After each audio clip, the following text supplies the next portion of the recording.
اللہ اکبر، اللہ اکبر، اللہ اکبر۔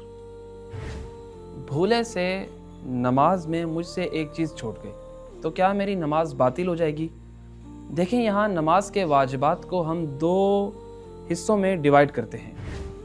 ایک جانب ہم ان 5 واجبات کو رکھتے ہیں کہ جنہیں ارکان نماز کہا جاتا ہے: نیت، تکبیرۃ الاحرام، قیام متصل برکوع، خود رکوع اور ہر رکعت میں 2 سجدے۔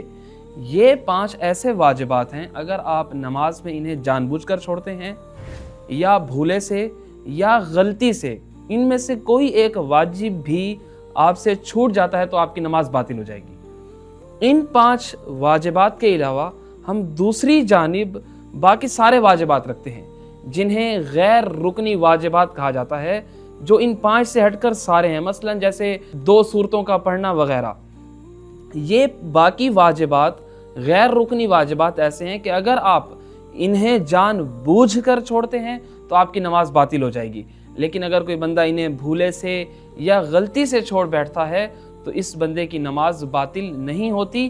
بعض صورتوں میں صرف 2 سجدہ سہو بجا لانے ہوتے ہیں، جس کے متعلق ہمارے اس چینل پر ایک پوری ویڈیو رکھی گئی ہے، آپ ملاحظہ کر سکتے ہیں۔